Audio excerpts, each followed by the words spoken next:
My name is Jason J. Rock Houston. You guys are listening to an interview being done tonight for Under the Influence. It's my great pleasure to be speaking with the lead singer Steven from a great Sammy Hagar Era Van Halen tribute called Sam Halen. And you guys are based out of Arizona. Is that correct, Steven?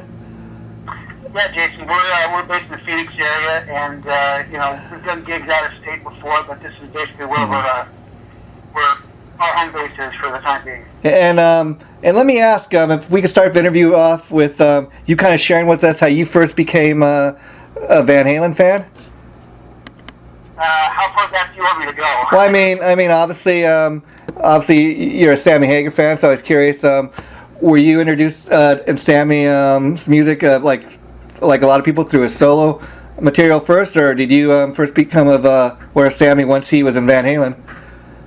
I was aware of Sammy from like the Standing Hampton era forward. Oh, okay. I was a fan, and strangely enough, when I was in a band in junior high, we got a new teacher one year, and to make himself a little bit more open with all the students, he handed out a little leaflet to everybody, wanted to get to know him, and he says, write down your 3 favorite bands. So I wrote down, and this is in 1981, I wrote down Kiss, Van Halen, Sammy Hagar. Wow. So, growing up in junior high and high school, Van Halen has always had a connection with me, the original Van Halen. Mm-hmm. So, let's just get this straight. I love Van Halen, Sammy or Dave. Doesn't matter. Oh, cool. Now let me ask you, with that being the case, were you like a lot of fans back in 1985 when it was announced that David Lee Roth was leaving the band? Did you think, there's no way they could get anybody to replace this guy? What was your initial thought when you first heard Dave was leaving? You mean before they announced that they had Sammy? Yeah, I mean, when it was first learned that he was out of a band and he was going to go solo or whatever. Wow, it was such a mind blower because at that point they had built themselves up to this pinnacle of success, notoriety, hits, everything. And when Dave left, everybody's reaction, at least to my well-being, was, wow, what are they going to do? Is the band over?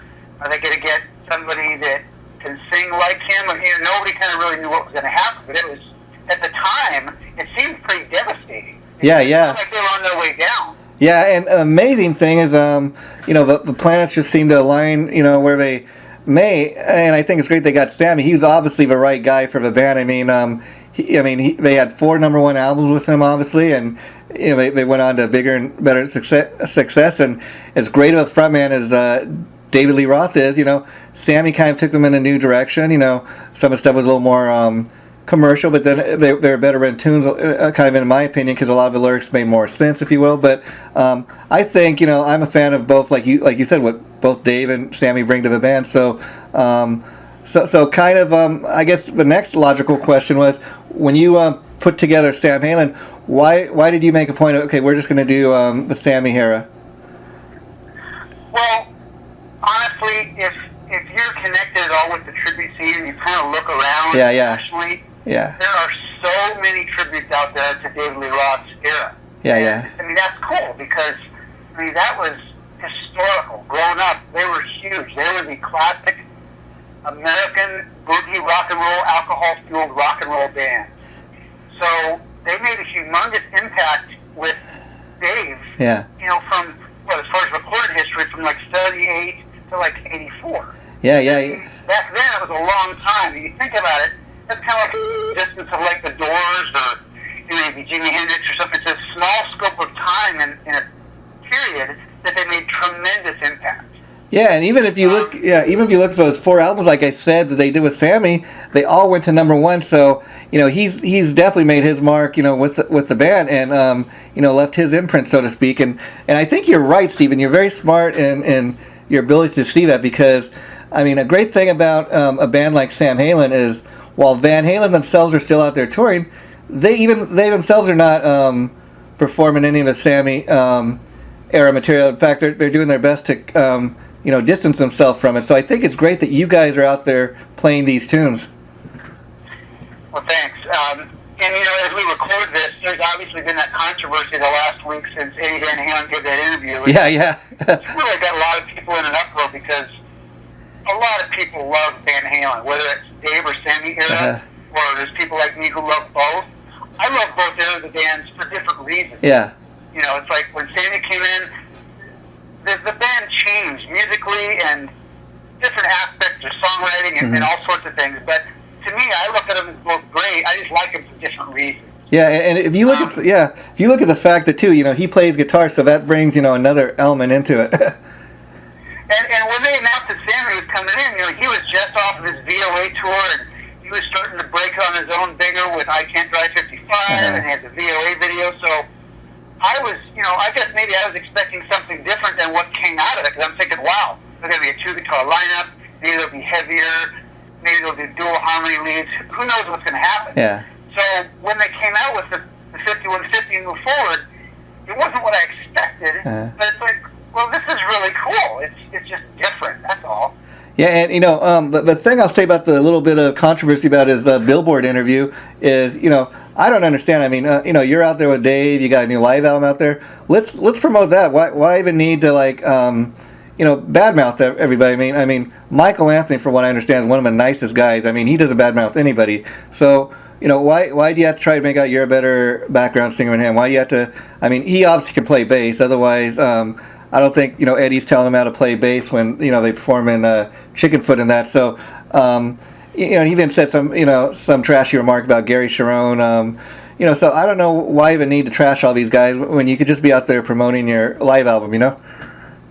Yeah, I'll be honest with you, Jason. I've kept up with that stuff because I'm a fan. Yeah, yeah. I'm passionate about what I'm portraying, what I'm trying to replicate and do justice to.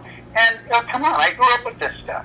Yeah. And I've been fortunate enough in very small instances to have met Michael Anthony, David Lee Roth, and recently, within about a month ago, just finally meeting Sammy. Wow. So my passion for these guys as people is tremendous.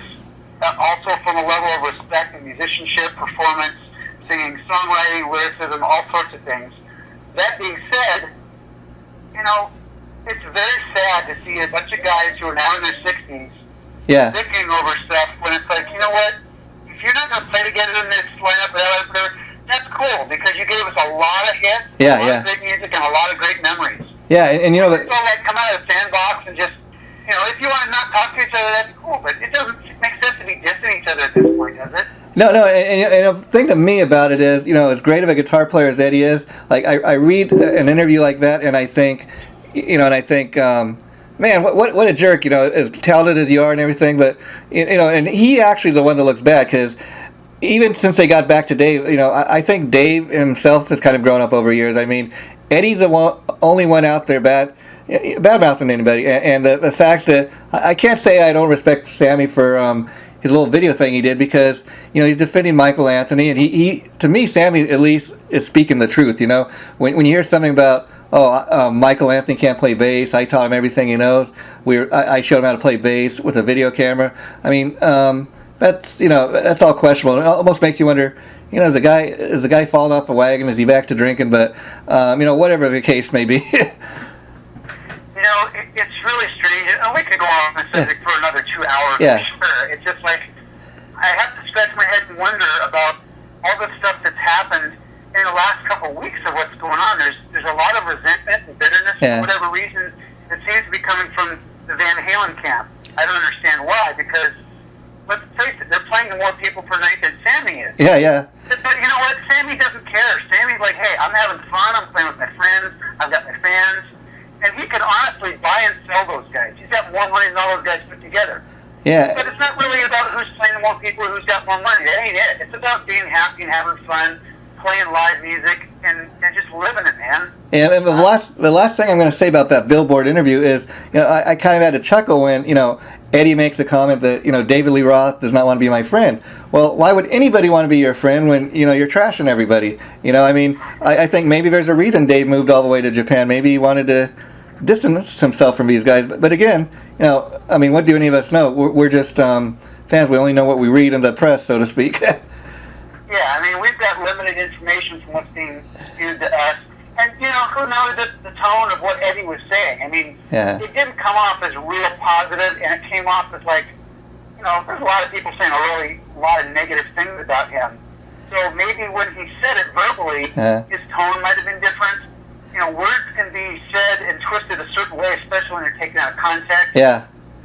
I mean, look, everybody loves Eddie Van Halen. Yeah, no denying. Like him, maybe you just don't get it, but I think the vast majority of music fans dig what he's done in terms of his guitar playing and songwriting. Yeah, and the last thing I want to say, you know, as far as being a Van Halen fan, before we start talking about your band, Sam Halen, is like, I myself love the new live album that just came out. I thought it was, you know, a lot of people are saying something about Dave's vocals, but it is what it is. I think it's a great raw live album. I mean, I think it's much better than the last live album they did with Sammy. Nothing against Sammy. It's just, you know, but they went back and they mixed that stuff. It wasn't totally live. I think this is more of a raw live album, and I love it for that, you know, fact. Yeah, I mean, I've got it. I've got the new, you know, Circle live album with Sammy and Michael, and I've listened to them both numerous times, and you know, I'm not going to say anything disparaging or which I like better. Yeah. I'm getting enjoyment out of both of them. Oh, yeah. I mean, you know, I could sit here and point out things, and I just prefer to keep things positive. Mm-hmm. Look, everybody knows that Sammy Hagar is a better singer than David Lee Roth. Oh, yeah. Number one, I didn't know it was a competition of who's better than who. But Dave is a fantastic, mystical, poetic lyricist. You know, Sammy's lyrics are a little deeper, and they kind of touch home more, and they can tend to be a little bit more, you know, blue jean Americana-ish, you know, reaching the average guy. Yeah. That's cool. They're cool for different reasons. Yeah, and I'll even get a little controversial here and say that I even liked the Van Halen 3 album they did with Gary Sharon, and the cool thing, you know, Gary Sharon kind of gets overlooked. I mean, he's got his own fan base, you know, with the Extreme Band and that, but you know, the cool thing to me about Gary was he could cover both the Dave material and the Sammy material. He was kind of the go-between guy, and I think it's a shame that you know, that Van Halen 3 album gets a little overlooked, and, as well as Gary Sharon, as far as what a talented singer he is. Yeah, and you know, I hate to say this, but I think the reason, there's numerous reasons why it wasn't really kind of accepted. Yeah. Part of it could be the fact of all the drama that led up to that point, because you remember, you know, Sammy quit, or Sammy was fired, whatever the heck happened in '96. Yeah. Dave was supposedly coming back, allegedly coming back to do those 2 new songs. And then meanwhile, they were rehearsing with the Mitch Malloy fella, and then they did the MTV appearance, to which Mitch wasn't told about it, and then he's publicly said, wow, I can't do this because now the public thinks Dave's coming back, so he bailed. Then they got Gary, so here's the public thinking, wow, Sammy's gone, whether he quit or was fired, they're not happy about that, because they've been following Van Halen and Sammy for 11 years. Now, hey, Dave's coming back. Oh, wait a minute, no, he's not. Well, who's this guy? Yeah. Just, both guys that they would have liked are now gone, and it doesn't really matter who you brought in. At that point, they were probably getting the rhyme of the deal, unfortunately. So I feel for Gary in that respect, because it could have been anybody, and they probably would have just turned their nose up at it. You know what I mean? Yeah, and now I think anybody listening to this conversation know what huge Van Halen fans you and I are, but I'd like now to get in a little talk about your band, specifically Sam Halen. Now, what year was the band formed, and how did you guys come to be? I started putting it together in May of 2013, and it took a while to find some people, because if you know anything about musicians, you know, musicians are people, and people can be flaky, and it's just taken a while to find people who are dedicated, who are really into doing the music, as opposed to the guy who would just say, how much does the gig pay? And, you know, maybe they're like, I don't want to dress up or this or that or whatever. Hey, you know what? I respect everybody's decision for whatever, but maybe you're not the guy for the gig. If you throw these things kind of out front, it saves me a little bit of time to think, this just isn't the guy. He's not really into it the way I'm into it. Yeah, because I got to say, that's one thing I love about bands like what you do, because I've been to several tribute shows myself, and I can't really say I've seen a bad one, but I really get into the ones like you guys that really dress the part. You get the songs down. I mean, I'll never forget the first time I seen this Guns N' Roses tribute out here in Hollywood. They're called Hollywood Roses. The singer looks dead on like Axl Rose from 1987. It took me back to, you know, remembering when I heard Welcome to the Jungle for the very first time. And I realized after the show, even though, you know, this was a show at the famous Whiskey down there in Hollywood, that this is probably as close as I'm ever going to get to seeing Slash and Axl Rose actually perform on stage together. And it really took me back, and I think that's the cool thing about these tribute shows. I mean, even as we're sitting here, Stephen, I'm looking at your Facebook page, and to me, you look dead on like Sammy Hagar. I might mistake you for a man if I was to walk past you, on the street. But how much of that is your actual look versus a costume? Well, I don't really look like Sammy. Okay, that answers that. Maybe kind of resembling my snarls a little bit. I had to go out and, custom order a wig. I went to a wig shop. I spent an hour with them going over pictures, discussing colors, textures, lengths, all sorts of things like that. And I'm not kidding when I say every time I go out dressed up like that, I get all sorts of compliments. A lot of people wonder if it's real hair or if it's a wig. So, when you spend the money and you put the time in something, it's going to pay off. Yeah, because... So, that being said, I take a lot of pride in the fact that I put a great deal into trying to emulate the part of who I'm supposed to be portraying. And I respect that because, again, it shows how much, heart you have with this, how dedicated you are to your craft, so to speak, because, this could easily be, you could easily just have a band with 4 guys in their jeans and t-shirts get up there and playing Van Halen songs, and it would not have the same impact of what you're doing here. Yeah. Well, thanks, man. I appreciate it. It's a concern because when you call yourself a tribute band, you immediately put yourself under the microscope because when you're a cover band, you're playing your AC/DC, you're playing your Black Crowes or your Foreigner or whatever songs you're playing, people are just like, oh, cool, we'll listen to this band, whatever, blah, blah, blah. But when you say tribute, the first thing that comes to people's mind is, I want to see an experience of what this was like at the time of that era they're representing or something. So they expect, if you're doing a Guns N' Roses tribute, there better be a guy wearing a top hat. There better be a guy with a bandana with a long orange hair and so on and so forth. You know what I mean? Yeah, and let me ask you, have you ever been mistaken for the man himself? Because, again, I can see from these pictures when you're in costume, you look dead on to me. It's funny. If you scroll down from maybe about a month ago, Sammy Hagar was just here in Phoenix. He was filming a segment for his new Access TV show that he's got coming out in the fall. Oh, okay, yeah. And they did a taping in Cooperstown. So I was there early, and I actually went down in costume in hopes of, maybe I'll get to meet him or something like that. Wow. So as I'm waiting out on the balcony at some point in the afternoon, somebody comes in, and I just happened to glance over, and he looked, and he waved at me. I didn't recognize him. I was just playing his way back. And then he comes over, and he sticks his hand out to shake my hand, and he goes, man, it is so nice to meet. And he just stopped, and then he realized it wasn't Sammy. I just started laughing. It was like, I wasn't trying to be deceitful, but it's like he was buying it from a distance, like, okay, hey, man, nice to meet you. They're obviously not Sammy. Wow. I mean, that must have been the ultimate experience. I mean, almost, especially from his perspective, almost like looking in the mirror. Hey, oh wow, man, it's great to meet me. I mean, that's just got to be something, very, very unique in itself. I would never try and cast myself off as him. No. When I'm on stage, I'm pretending to be him during this era and whatever. But when I'm off the stage and I'm still in costume, I'm just a guy that's a Sammy Hagar impersonator or whatever you want to call it, a guy from a tribute band. So I'm myself, essentially. And I'll pose for pictures because everybody wants to be with that Sammy persona. And that's cool because underneath the wig and the shades, I'm a nobody. Yeah. A guy who's a musician, who's a fan. You're playing the... And if it makes people happy to get a picture with the Sammy character, that's cool, man, Yeah, and you're playing the part, so to speak. But let me ask you, before you hit the stage, when you're backstage gearing up to go to... do a show, you kind of get in your Sammy mode. You kind of feel like, okay, this is it. I'm about ready to. This is my rock star thing, so to speak. I have to psych myself a little, not much, just in the sense of I might start jumping up and down a little bit and doing some stretches and warming up because, back in the Van Halen days, Sammy was really athletic, and I want to portray this energy of what Sammy was about then. I mean, I don't have the ability to climb way up into the rafters and this and that. I mean, I'm definitely afraid of heights to begin with, and thank God I'm not playing on stages that day because I would almost feel some sort of an obligation to try and have to emulate that part as well. Yeah.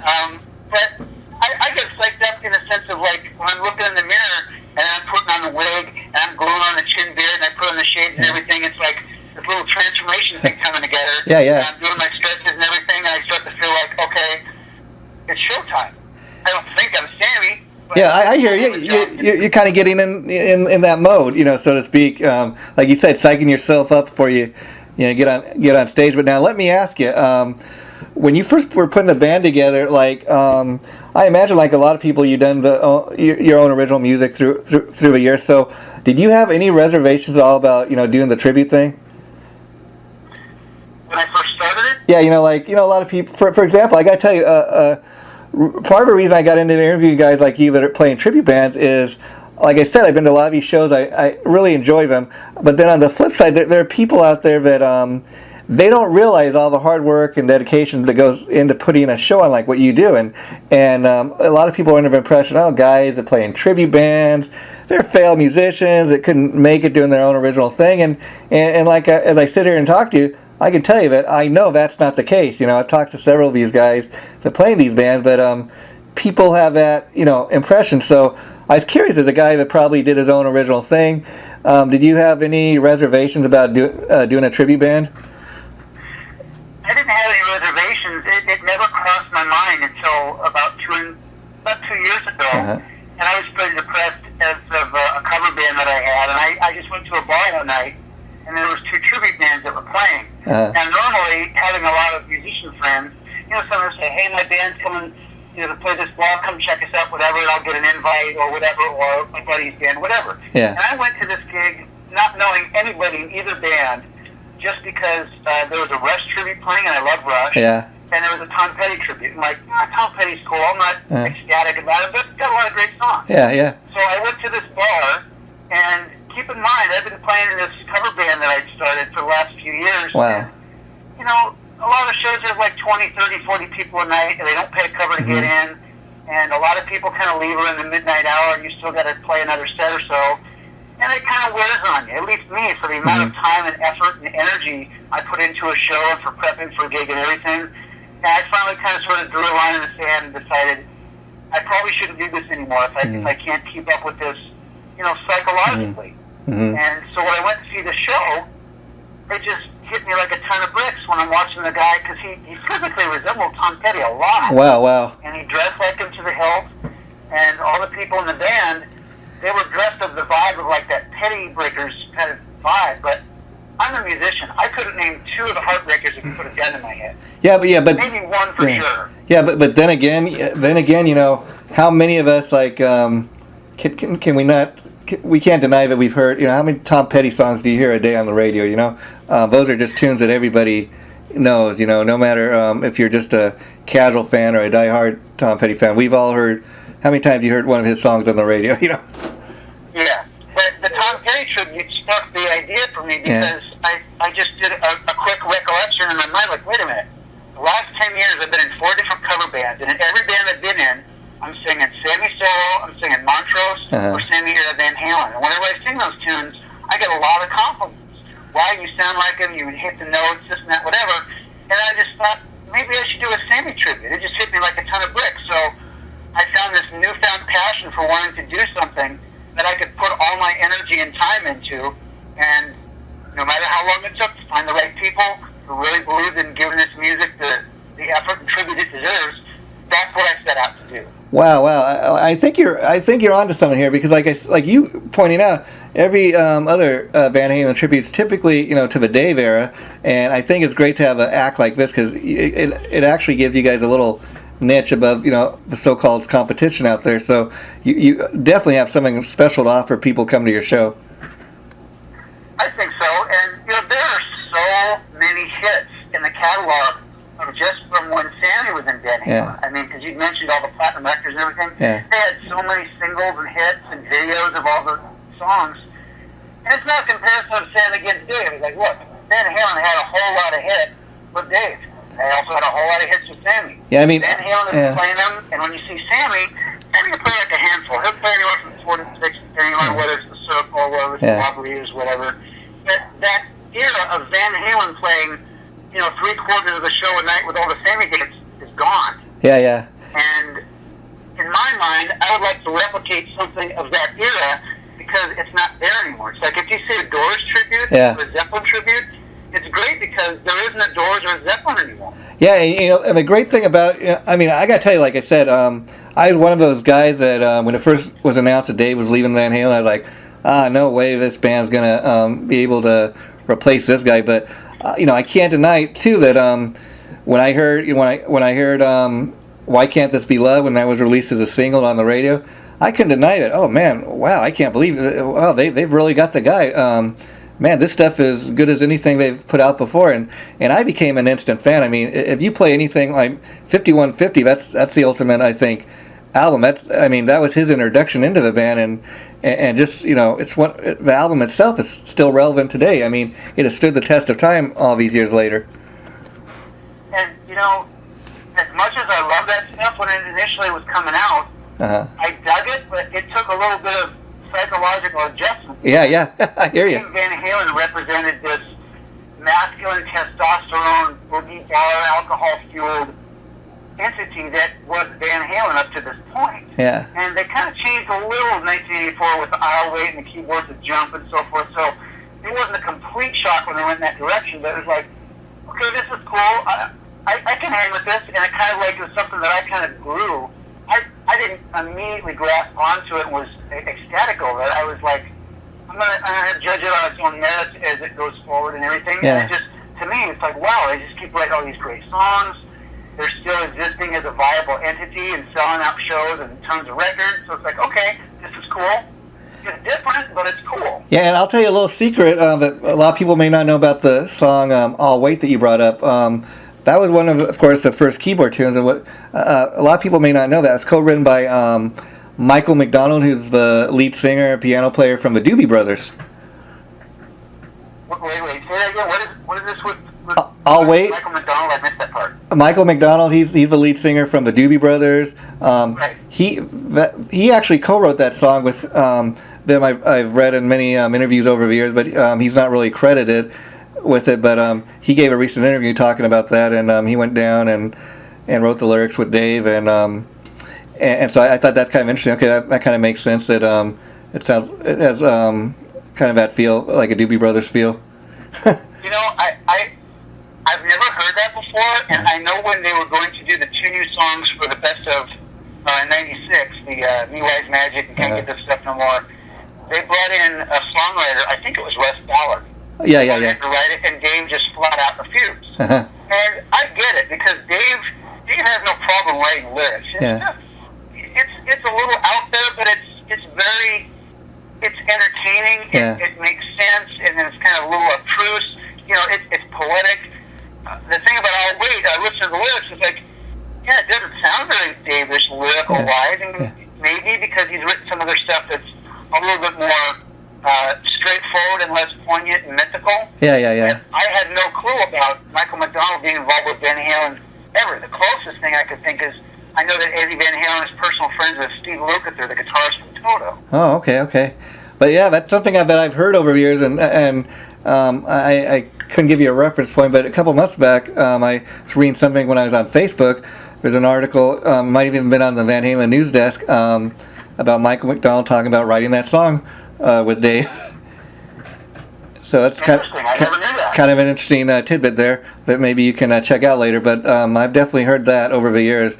Okay, and so I was curious, how long after you got the band together did it take till you guys actually did your first show? I mean, did you have to rehearse these songs a lot before you actually got to the point of doing the first show? Yeah, there's a certain amount of rehearsal that's involved, and we don't have a keyboard player, so we use the common modern day thing of key tracks. Okay. Something that it's synced up like as a track on like a tablet, and the drummer will sync up and cue, and he's got like his little earbuds with the click track. So, there's that rehearsal time of getting used to the level of the key track and getting it in the mix. Everybody's got a different schedule because everybody's got families, kids, jobs, all sorts of things, to where you try and make a schedule work, and you can't always practice on the same day each week because one person's schedule doesn't jive with everybody else's that week.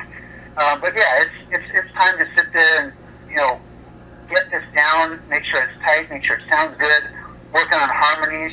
When you're doing Van Halen music, no disrespect to AC/DC. I love AC/DC, but they don't harmonize. And Van Halen music, whether it's Sam or Dave, there's harmonies involved. And I'll tell you, that takes a little bit of time, and there's people who, throw their 2 cents worth in and are far better at it than me, and they come in and they help shape it and pick the parts, the third and the fifth, and whatever, and make it sound as good as we can make it sound without wanting to do like 10 vocal tracks. And I'll tell you an interesting thing. You bring up AC/DC, and I talked to several AC/DC tribute bands, and interesting thing about that is typically these AC/DC tributes, they've got either because I guess the singing styles are so different from Bon and Brian, but they either got a guy that just does the Bon era, they got a guy that does Brian. There's one man I think based out of Florida, but he's got two singers. One guy comes out for Alpha Set and does the part of Bon Scott, and the final set is like the Brian Johnson era. So that's the one thing with a lot of these AC/DC tributes. They got typically like they just do one era. But I think that's why I think it's great to have a Sammy tribute like this. Now, do you stick pretty much just to the Van Halen stuff, or do you throw in a Montrose song, or like Only One Way to Rock, or I Can't Drive 55? Yeah, we do One Way to Rock. We do Can't Drive 55. We do a couple Montrose tunes. And depending on the gig and on the time limits allowed, well, if they want us to play longer, we might even throw in a Davey era tune or two. Oh, that's just cool. Because when Sammy played with Van Halen, he did a couple of those Dave songs because, a couple of the big ones you kind of can't ignore. You kind of can't ignore Jump. It was a huge hit.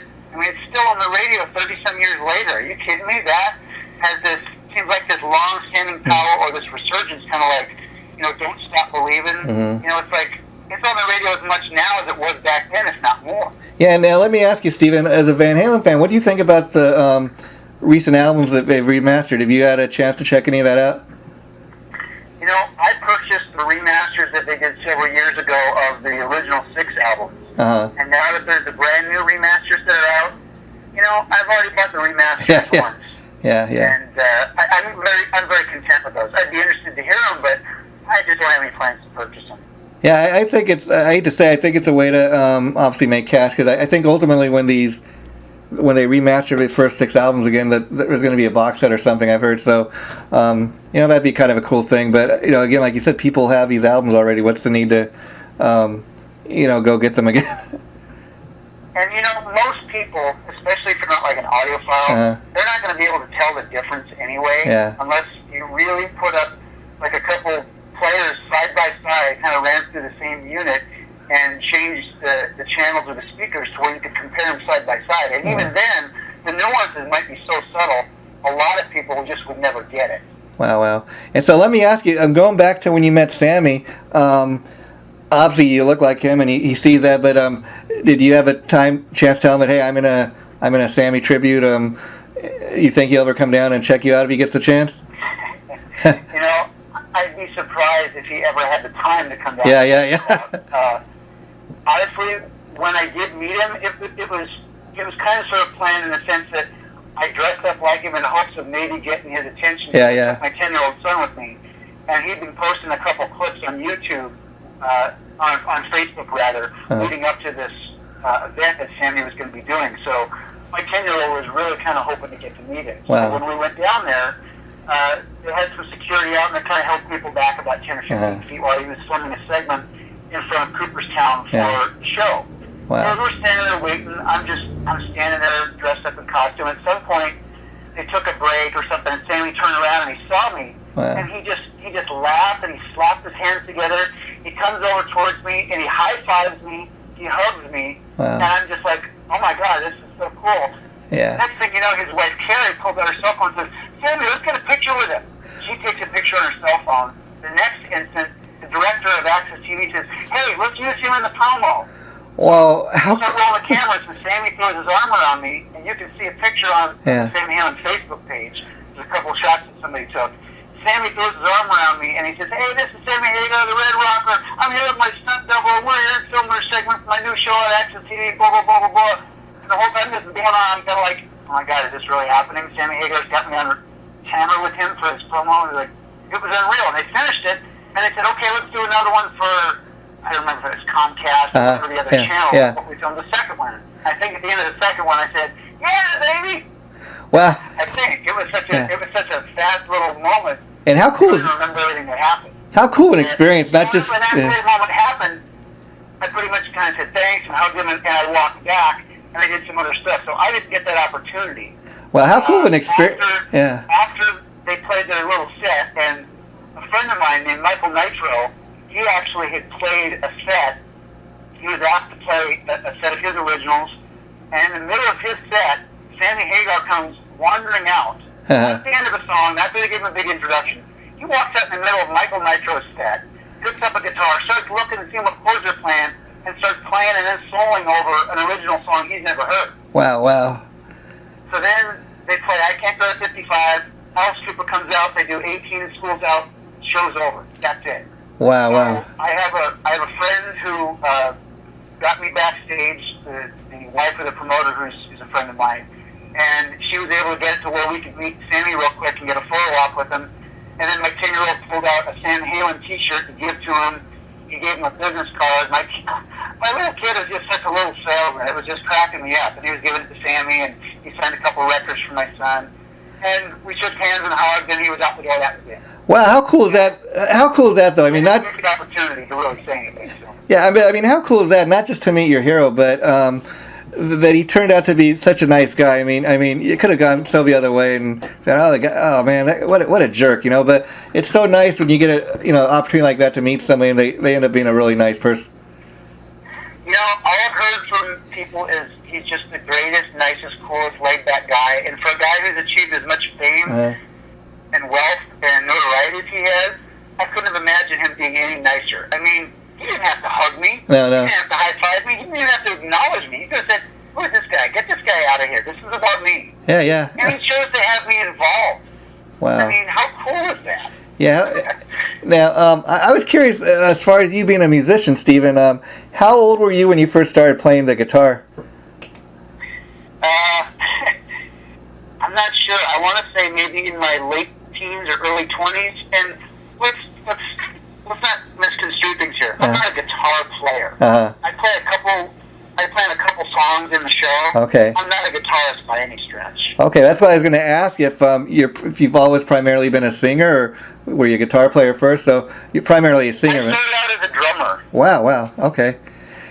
And I'm kind of interested about that because a lot of famous guys like Steven Tyler, even Janie Lane from Warren, I understand started out as drummers and they became a frontman. So was it you always have that desire to be the frontman?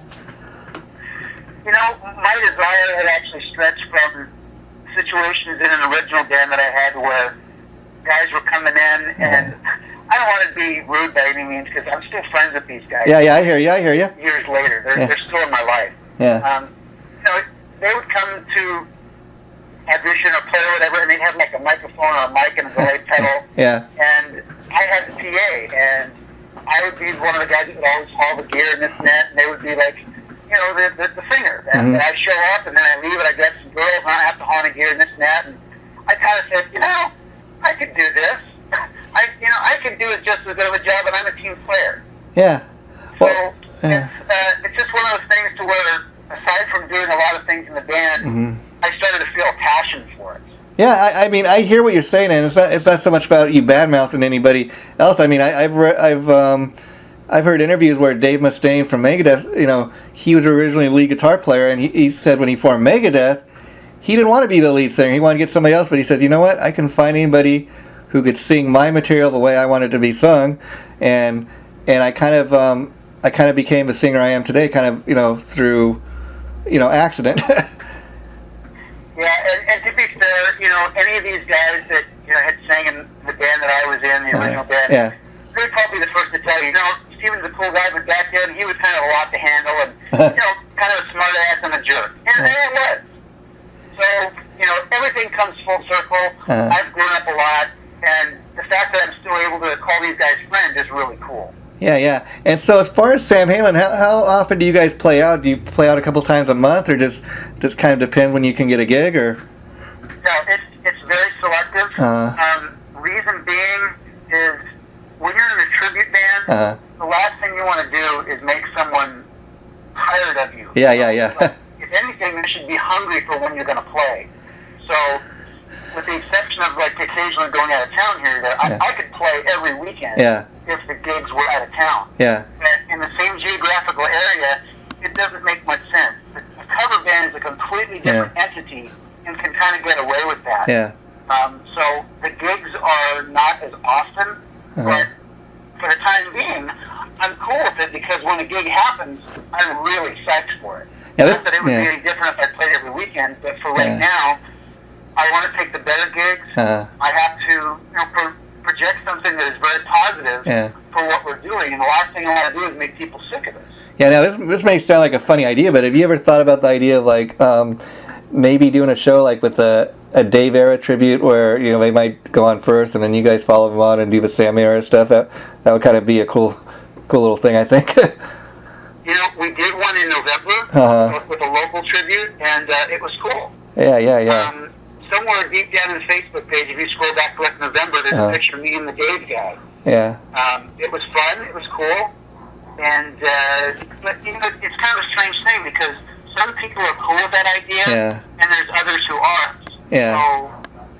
So it's kind of got to be up to the venue really, because the venue's down with it. I have no problem. Yeah. There's a venue that I was approaching.